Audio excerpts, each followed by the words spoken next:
যে যাদের রক্তের উপরে দাঁড়িয়ে আপনি ক্ষমতায় বসে আছেন তাদেরকে আপনি বিবেচনায় রাখছেন না, তাদের কথা আপনি শুনছেন না। এটা আসলে ধিক্কার আপনাদের প্রতি। আমরা মনে করছি যে এটা একটা রাজনৈতিক সনদ। যেই সংবিধান মানুষকে স্বৈরাচার হতে বাধ্য করে সেই সংবিধানকে ছুঁড়ে ফেলে দিয়ে নতুন সংবিধান আপনারা প্রণয়ন করেন। আমরা রাস্তায় আন্দোলন করে বলেছি যে আপনারা এই জুলাই আন্দোলনে যারা শহীদ হয়েছেন এই শহীদ পরিবারগুলোর সাথে বসেন, তারা কি চায় তাদের মতামতকে আপনারা একটু জানবার চেষ্টা করেন।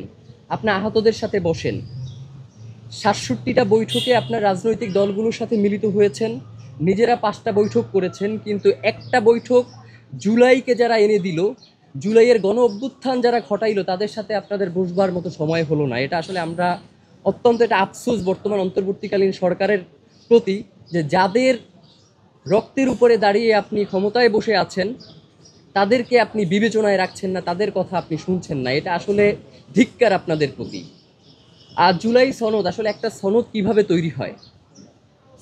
যখন রাজনৈতিক দলগুলো একটা ঐক্যমতে এসে পৌঁছে যে আমরা এই বিষয়গুলো তে একমত পোষণ করছি এবং সেই কেন্দ্রিক একটা খসড়া হয় এবং রাজনৈতিক দলগুলো স্বাক্ষরের মধ্য দিয়ে জুলাই সনদ বাস্তবায়ন হয়।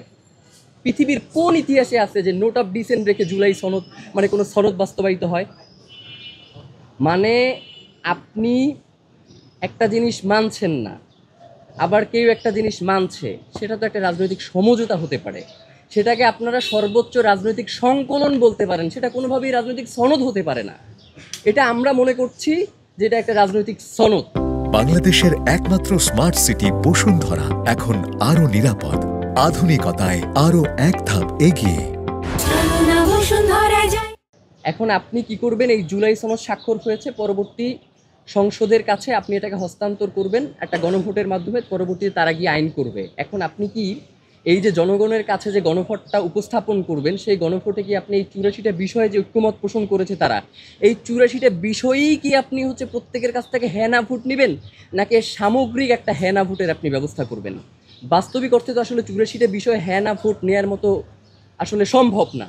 তো সেই ক্ষেত্রে আপনার যদি শুধুমাত্র এই জুলাই সনদের এই পুরো খসড়াটার উপরেই আপনি হ্যাঁ না ভোট দেন এবং পরবর্তীতে যেই সরকার ক্ষমতায় আসবে তারা তো অলরেডি নোট অফ ডিসেন্ট দিয়েই রেখেছে যে আমরা এই বিষয়গুলোতে একমত না, সুতরাং সেক্ষেত্রে তাদের তো কোনো দায়বদ্ধতা থাকলো না যে আমরা এই বিষয়গুলো মানলাম বা মানলাম না, সুতরাং তাদেরকে তো সেই বিষয়ে দোষ দেওয়া যাবে না। সুতরাং আমাদের কাছে মনে হয়েছে যে নোট অফ ডিসেন্ট রেখে আসলে কোনো জুলাই সনদ হতে পারে না। এটা সর্বোচ্চ একটা বিএনপির সনদ অথবা রাজনৈতিক একটা সমঝোতার সনদ, সর্বোচ্চ এতটুকুই হতে পারে। তো আমরা এটা পরিষ্কার করে বলছি।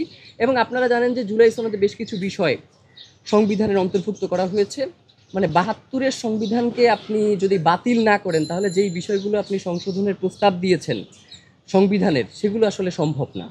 সুতরাং আমরা ইনকিলাব মঞ্চের পক্ষ থেকে বারংবার বলার চেষ্টা করেছি, যেই সংবিধান মানুষকে ফ্যাসিস্ট বানায়, যেই সংবিধান মানুষকে বাকশালী রাষ্ট্র ব্যবস্থা কায়েম করতে উদ্বুদ্ধ করে, যেই সংবিধান মানুষকে স্বৈরাচার হতে বাধ্য করে, সেই সংবিধানকে ছুঁড়ে ফেলে দিয়ে নতুন সংবিধান আপনারা প্রণয়ন করেন। কিন্তু আপনারা কি করেছেন?